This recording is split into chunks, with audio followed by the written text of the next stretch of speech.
Assalamualaikum warahmatullahi wabarakatuh. Bismillahirrahmanirrahim. Alhamdulillahi rabbil alamin. Wassalatu wassalamul atimmanil akmalani ala sayyidina Muhammadin wa ala alihi wa sahbihi ajma'in. Qala Allah azza wa jal fi kitabihil aziz. Syahru Ramadan alladhi unzila fihi al-Qur'an. Hudan linnasi wa bayyinatin minal huda wal furqan.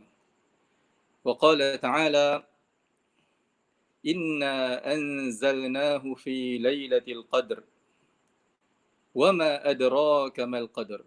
Sadaqallahul azim. Allahumma 'allimna ma yanfa'una wanfa'na bima 'allamtana wa zidna 'ilma. Allahumma la sahla illa ma ja'altahu sahlan wa anta taj'alul hazna idza syi'ta sahla. Amma ba'd. Alhamdulillah, bersyukur kita kepada Allah Subhanahu wa taala memberikan kepada kita kesempatan untuk bertemu secara live, dan saya terlebih dahulu mengucapkan ribuan terima kasih kepada pihak pengurusan Surau Alam Suria, terutama kepada Tuan Pengerusi, Tuan Haji Bakhtiar, kerana memberikan kepercayaan dan ruang kepada saya untuk terus berkongsi dengan sahabat-sahabat dan ikhwah di dalam Surau Alam Suria. Malam ini adalah tajuk berkaitan dengan Nuzulul Quran. 17 Ramadan, satu tarikh yang amat penting bagi umat Islam. Dua peristiwa yang penting yang berlaku. Yang pertama ialah permulaan penurunan Al-Quranul Karim. Dan yang kedua ialah kemenangan umat Islam di dalam peperangan yang pertama, iaitu peperangan Badar. Dua mukjizat ini adalah merupakan bukti bahawa Islam ini adalah agama yang benar datang daripada Allah Subhanahu wa taala. Sidang jemaah, tuan-tuan dan puan-puan yang dihormati sekalian, Allah Subhanahu wa taala telah berfirman dalam surah Al-Baqarah. Kita semua sedia maklum ayat yang kita semua hafal, iaitu ayat yang 185. Syahrul Ramadan alladhi unzila fihi al-Quran hudan linnasi wa bayyinatin minal huda wal furqan. Yang bermaksud, bulan Ramadan adalah bulan yang diturunkan di dalamnya Al-Quran, yang menjadi petunjuk kepada seluruh manusia dan yang membawa keterangan yang jelas dan nyata daripada petunjuk, hidayah dan juga bukti-bukti yang membezakan, furqan, yang membezakan antara kebenaran dan kebatilan. Alhamdulillah, kita bersyukur kepada Allah. Kita mempunyai satu nikmat yang sangat besar, iaitu nikmat Al-Quranul Karim. Walaupun Al-Quran ini diturunkan sepanjang 23 tahun Nabi SAW dilantik menjadi Rasul. 13 tahun di Mekah dan 10 tahun di Madinah. Tetapi bulan Ramadan dinamakan bulan penurunan Al-Quran kerana bulan Ramadan inilah kali pertama Al-Quran diturunkan. Ia tidak bercanggah dengan firman Allah dalam surah Al-Qadr. Inna anzalnahu fi laylatil qadr. Sesungguhnya kami telah menurunkan Al-Quran di malam Lailatul Qadar. Kerana malam Lailatul Qadar adalah sebahagian daripada bulan Ramadan. Dan sesuatu yang sangat kita bangga ialah khazanah yang sangat mulia dan penting ini, iaitu Al-Quranul Karim. Dan nikmat ini wajib kita syukuri dan kita hargai. Tidak ada di kalangan umat yang lain satu buku panduan yang kekal asli sejak 14 kurun yang lampau sehingga sekarang, tidak diganggu oleh tangan-tangan manusia yang merosakkan, tidak diubah walaupun satu titik dan satu baris, walaupun satu huruf. Nikmat yang sangat dicemburui oleh umat yang lain, iaitu Al-Quranul Karim. Marilah sama-sama kita bersyukur dengan selalu membacanya, menghayati isi kandungan dan mentadabur, berfikir tentang makna-makna Al-Quranul Karim. Sesungguhnya Al-Quranul Karim adalah ubat bagi dan penawar bagi hati-hati yang lalai dan leka. wa nunazzilu minal Qur'ani ma huwa shifaa'un wa rahmatun lil mu'minin. Dan kami menurunkan daripada Al-Quran apa yang merupakan ubat dan penawar dan menjadi rahmat kepada orang-orang yang beriman. Sidang jemaah yang dihormati dan dimuliakan sekalian. Jangan biarkan Ramadan berlalu tanpa kita mengkhatamkan walaupun sekali Al-Quranul Karim. Sebaiknya orang yang tak pernah khatamkan Al-Quran di bulan-bulan Ramadan yang lalu, maka kali inilah peluangnya. Kerana kebanyakan daripada kita berada dalam keadaan bertenang di rumah masing-masing dan banyak masa bersama keluarga, bersama diri kita sendiri. Jadi rebutlah peluang ini untuk membaca dan mengalunkan Al-Quran dengan tenang, dengan penuh penghayatan dan sebanyak yang mungkin. Kalau kita lihat perjalanan para salafus salih, bermula daripada generasi sahabat, bahkan bermula daripada Rasulullah sallallahu alaihi wasallam, baginda akan menjadikan dan menzahirkan Al-Quran sebagai syiar bulan Ramadan. Ramadan tanpa Al-Quran bukan Ramadan. Nabi SAW setiap malam dituruni oleh malaikat Jibril. Jibril alaihi salam turun dan bertadarus dengan baginda Rasulullah SAW sepanjang-panjang bulan Ramadan. Dan pada tahun terakhir baginda SAW meninggalkan dunia ini, Jibril alaihi salam turun sebanyak 2 kali untuk bertadarus dengan baginda Rasulullah SAW. Para sahabat radhiyallahu anhum, mereka membaca Al-Quranul Karim bukan sahaja dengan melihatnya pada mushaf dan lembayan Al-Quran, bahkan mereka helayan Al-Quran, bahkan mereka juga membacanya dalam solat. Contohnya Sayyidina Uthman radhiyallahu anhu, beliau mengkhatamkan seluruh Al-Quran dalam 1 rakaat. Dan ramai lagi di kalangan sahabat yang mengkhatamkan Al-Quran di dalam solat seperti Tamim Ad-Dari dan di kalangan tabi'in Sa'id bin Jubair dan juga Mujahid. Al-Imam Syafi'i radhiyallahu anhu seperti ramai yang kita semua maklum mengkhatamkan Al-Quran 2 kali setiap hari pada bulan Ramadan. 60 kali khatam sepanjang bulan Ramadan. Jadi kita paling kurang, walaupun kita tak mampu untuk melakukan seperti mana generasi-generasi salaf yang terdahulu, paling kurang janganlah kita biarkan Ramadan ini berlalu tanpa kita mengkhatamkan 1 kali Al-Quranul Karim.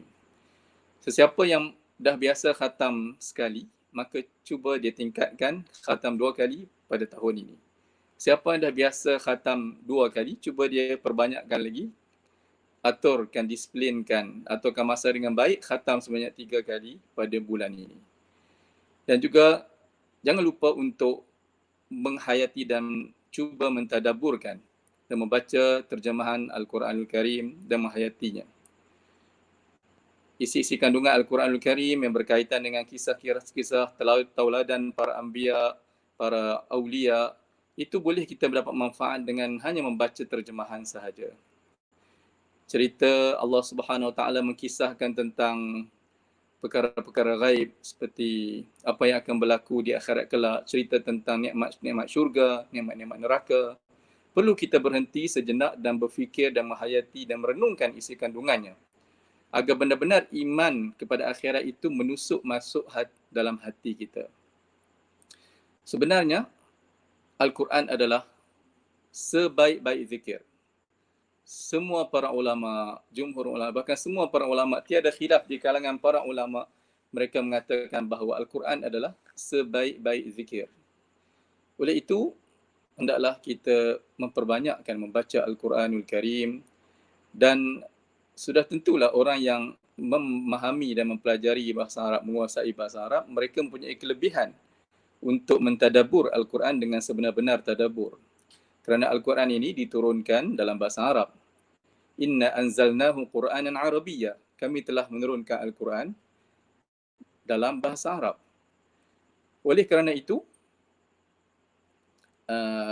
saya nasihatkan kepada tuan-tuan dan puan-puan dan sidang jemaah sekalian supaya jadikan antara cita-cita dalam hidup kita ni ialah untuk mempelajari bahasa Al-Quranul Karim, bahasa Arab.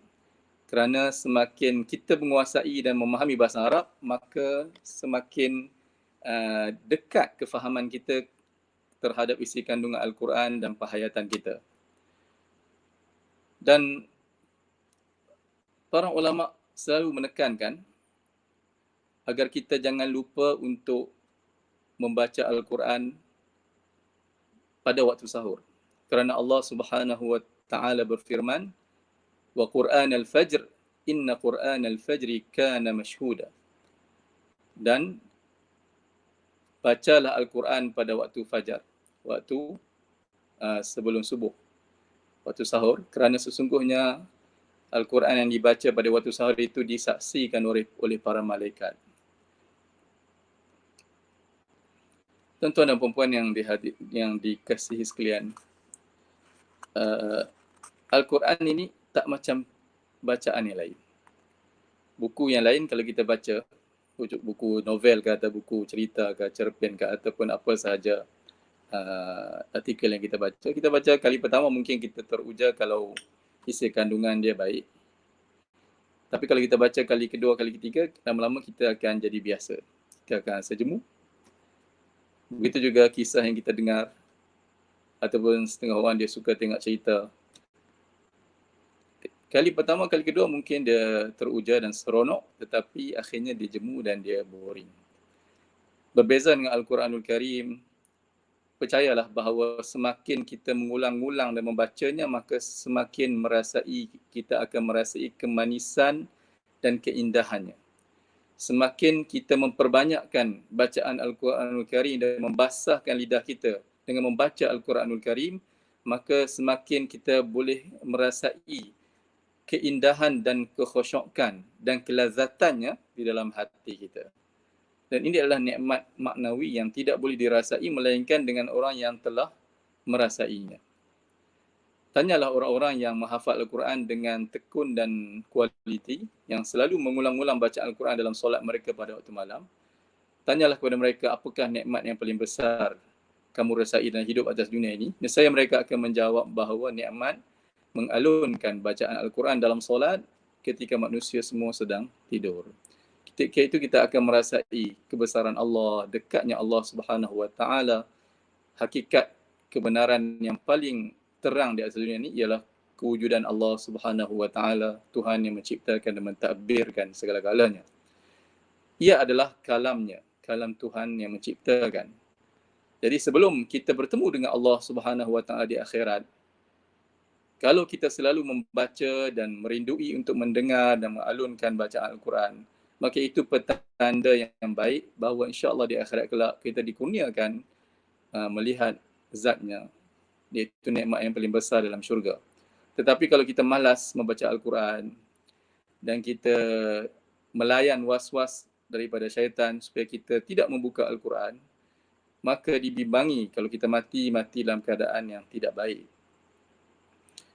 Dan sebenarnya cara yang paling ampuh dan kuat untuk mengukuhkan keimanan kita kepada Allah dan merasai kemanisan iman ialah dengan menghafal Al-Quranul Karim dan membacanya selalu dan terus menerus, dan mengisikan setiap masa dan ruang yang ada dengan mentadabur dan membaca Al-Quranul Karim. Apabila seseorang itu telah merasai kelazatan dan keindahan, memenatkan lidah dan mulutnya untuk mengungkapkan dan membaca ayat suci Al-Quranul Karim, maka sesungguhnya dia telah mendapat satu nikmat yang sangat besar daripada Allah Subhanahu wa taala.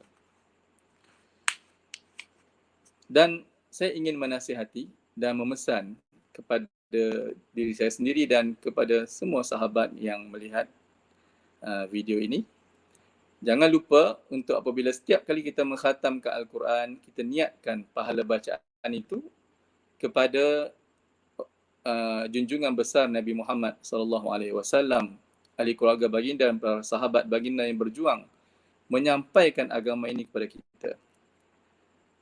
Dan juga jangan lupa kepada kedua-dua ibu bapa kita atau salah seorang daripada mereka yang telah pergi meninggalkan kita. Dan juga jangan lupa hadiahkan kepada para guru-guru kita, sahabat-sahabat kita, adik-beradik dan ahli keluarga kita yang telah pergi meninggalkan kita. Kerana sesungguhnya, insya-Allah, pahala bacaan Al-Quran itu sampai kepada mereka. Rasulullah sallallahu alaihi wasallam telah bersabda, "Innamal a'malu binniyat wa innama likulli imri'in ma nawa." Sesungguhnya setiap amalan itu adalah berdasarkan kepada dan sesungguhnya bagi seseorang apa yang dia kehendaki dan dia niatkan. Jadi para ulama menyebut apabila kita berniat untuk menyampaikan agar Allah sampaikan pahala itu kepada Rasulullah sallallahu alaihi wasallam contohnya, maka Allah akan sampaikan. Dan Rasulullah SAW akan mengenali umat-umat baginda yang mengingati baginda dan itu sebagai walaupun sebenarnya Nabi SAW tidak berhajat kepada pahala bacaan tersebut, tetapi ia adalah sebagai salah satu tanda penghargaan kesetiaan kita sebagai umat SAW, sebagai tanda kita mensyukuri dan menghargai dan berterima kasih kepada jasa besar baginda Rasulullah SAW, dan itu adalah sebaik-baik hadiah. Abaikan suara-suara orang yang mengatakan bahawa pahala bacaan itu tidak sampai. Mereka berdalilkan wa an laisa lil insani mas, tiada bagi seseorang insan itu melainkan apa yang dia usahakan. Kerana itu adalah kaedah yang ada kecualiannya, dan para ulama radhiyallahu anhum, mereka khususnya ulama fiqh, mereka telah mengkaji secara mendalam dan membuat kajian yang begitu teliti kepada seluruh nas-nas syarak, dan mereka membuat kesimpulan bahawa pahalaan itu sampai insya-Allah, kerana contoh-contohnya ada dalam hadis-hadis Nabi SAW, seperti menunaikan haji bagi mereka yang telah meninggal, pahalanya sampai, seperti berpuasa bagi orang yang telah meninggal tak sempat mengqadhakan puasanya, maka pahalanya sampai insya-Allah, seperti bersedekah dan meniatkan pahala sedekah itu kepada si mati, pahalanya sampai insya-Allah Subhanahu wa taala. Dan di sini saya ingin nukilkan beberapa nas daripada kitab para alim ulama fiqh daripada semua mazhab, jumhur mazhab, iaitu mazhab Hanafi, mazhab Maliki dan mazhab Syafi'i dan juga mazhab Hanbali.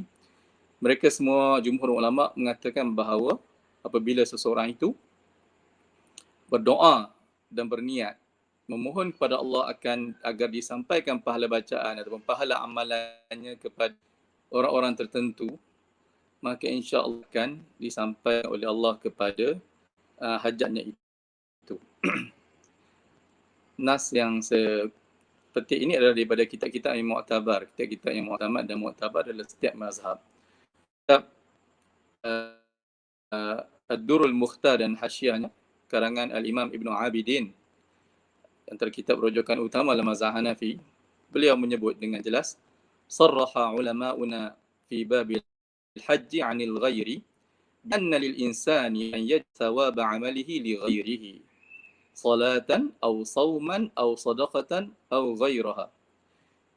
Telah menjelaskan dan menerangkan dan membuat kenyataan yang tidak ragu-ragu oleh para ulama dalam mazhab kami, mazhab Hanafi, dalam bab haji bagi pihak orang lain, bahawa sesungguhnya bagi seseorang manusia itu boleh menjadikan pahala amalannya itu dihadiahkan kepada orang lain. Sama ada pahala amalan itu solat ataupun sedekah atau amalan lain, sedekah dan sebagainya.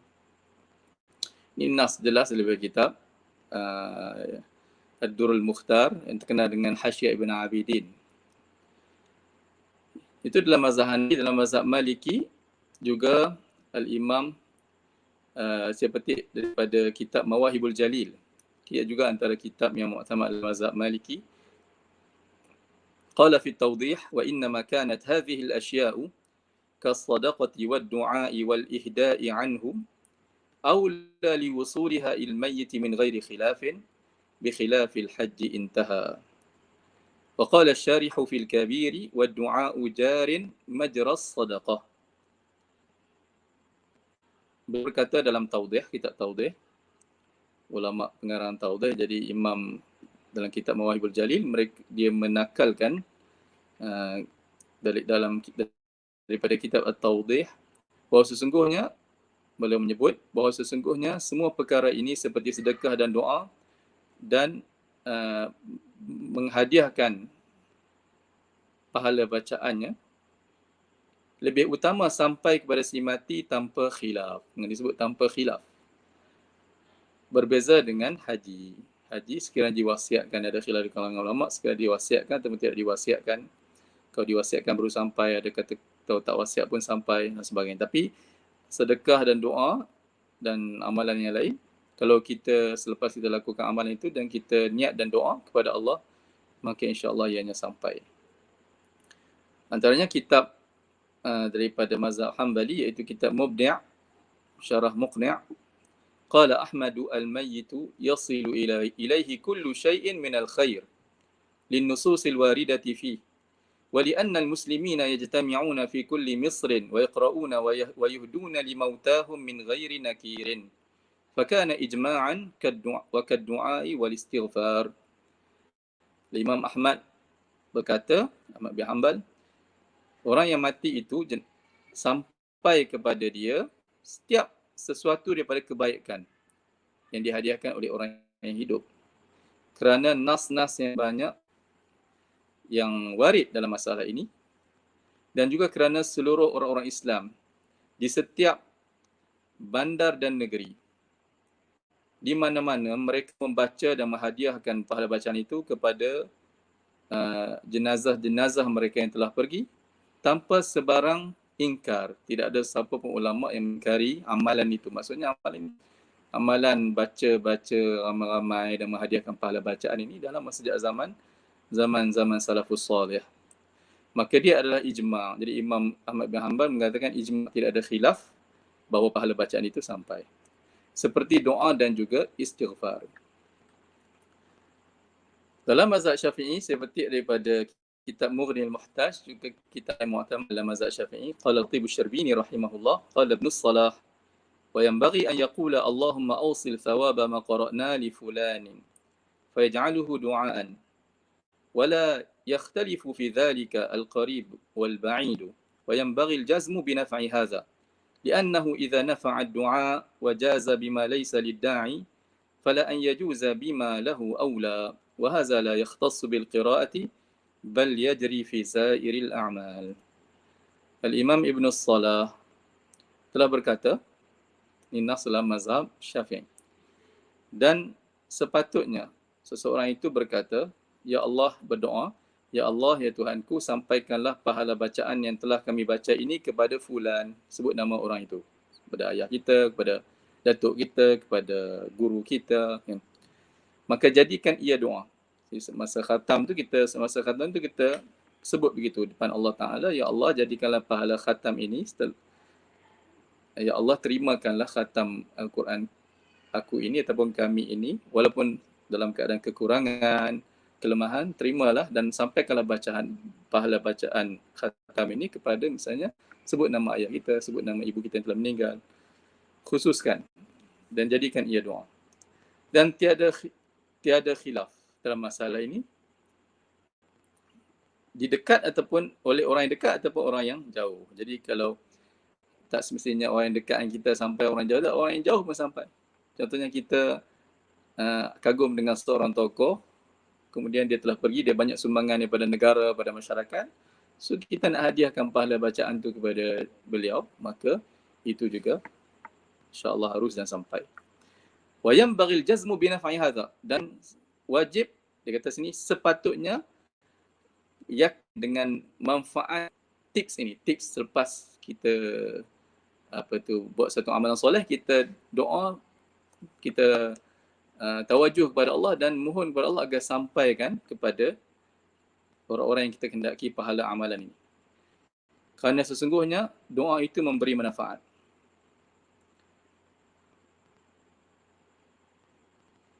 Dan ini tidak sahaja khusus dengan bacaan Al-Quran, bahkan juga sekalian amalan-amalan yang soleh, sedekah, solat sunat, contohnya puasa dan pahala puasa dan sebagainya. Jadi mudah-mudahan dengan nas-nas yang baca daripada 4 mazhab ini tidak ada lagi keraguan, sebab kita hidup di zaman fitnah. Akhir-akhir ini ramai kita dengar suara-suara sumbang yang mengatakan tidak sampai ataupun tak perlu kita baca Yasin dan hadiahkan pahala kepada si mati kerana itu tak sampai kerana dia dah mati. Ini kita punya amalan dapat kat kita lah, bukan dapat kat dia kan. Semua hujah-hujah ini tidak boleh, ataupun semua perkataan ini tidak dibina di atas hujah dan ilmu. Kalau kita nak ambil fatwa dan ambil hukum, kita kena rujuk dalam bidang dia, iaitu bidang ilmu fiqh. Yang mana ilmu fiqh ni terkesimpulan dalam 4 mazhab yang mu'tabar, yang mutawatir sampai kepada kita. Jangan ambil agama kita daripada pandangan-pandangan peribadi, individu-individu tertentu yang tidak sampai kepada martabat ijtihad. Ambillah agama kita fatwanya daripada mazhab-mazhab yang mu'tabar. Salah satu pada mazhab 4 ataupun semua mazhab 4 ini adalah mazhab yang insya-Allah kalau kita amalkan, insya-Allah kita bertemu dengan Allah dalam keadaan agama kita selamat. Tapi kalau kita amalkan agama kita bersandarkan kepada pendapat-pendapat individu-individu yang jahil ataupun yang separuh ilmu ataupun yang sekerat ilmunya ataupun yang bukan bidangnya, contoh seperti orang yang belajar hadis, bukan bidangnya hukum hakam fiqh, lalu dia memberi fatwa dalam keadaan dia bukan mendalami, maka itu sebenarnya kita merisikokan agama kita, amalan kita kepada kerosakan. Jadi saya rasa dah lebih masa yang diberikan 15 minit. Sekarang dah 26 minit. Mudah-mudahan perkongsian malam ini sama-sama kita dapat manfaatkan dan kongsikan dengan sahabat-sahabat yang tidak bersama kita. Dan mudah-mudahan Ramadan pada tahun ini, walaupun kita diuji dengan wabak COVID-19 ini, tetapi sebenarnya ada hikmah dan pasti ada kebaikan di sebaliknya.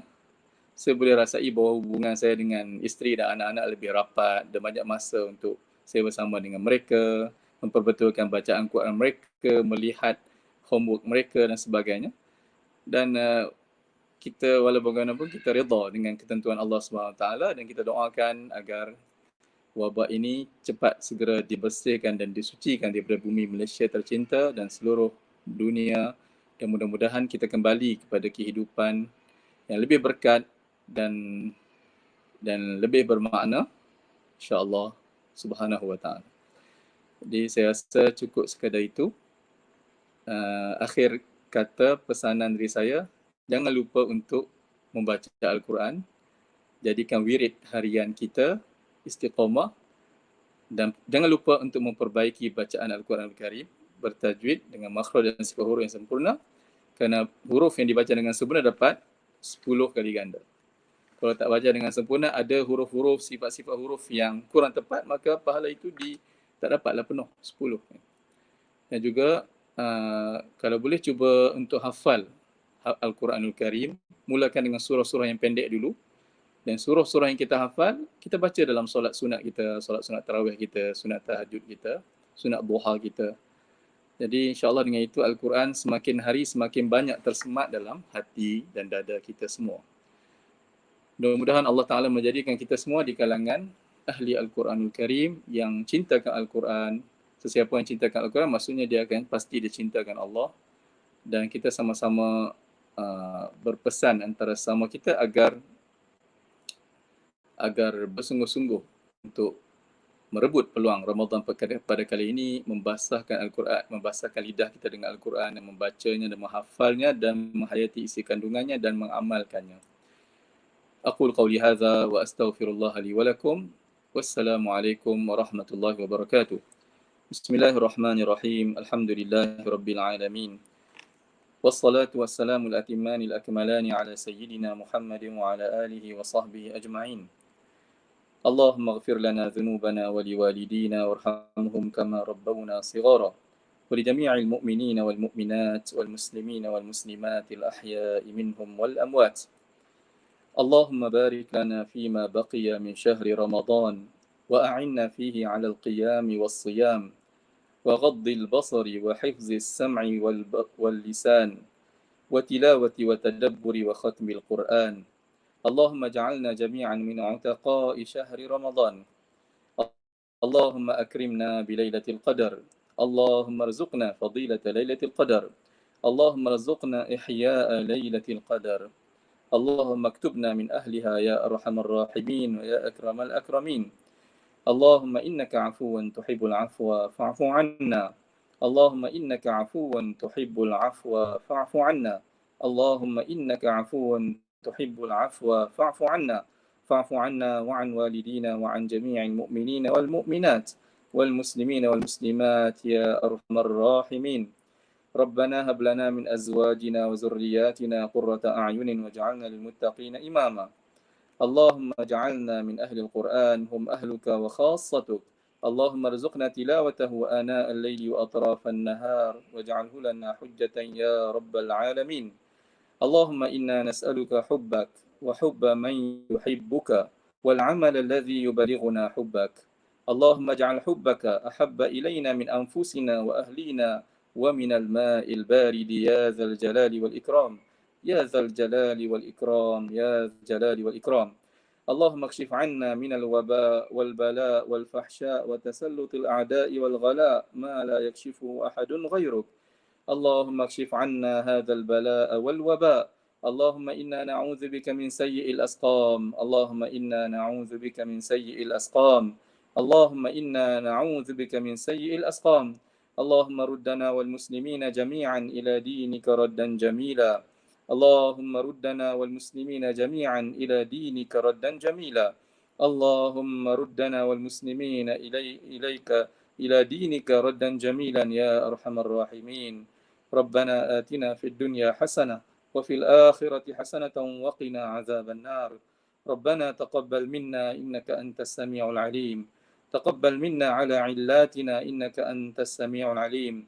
تقبل منا على ضعفنا وتقصيرنا إنك أنت السميع العليم. وتب علينا إنك أنت التواب الرحيم. وصلى الله على سيدنا محمد وآله وصحبه وسلم والحمد لله رب العالمين. تقبل الله منكم. Wassalamualaikum warahmatullahi wabarakatuh.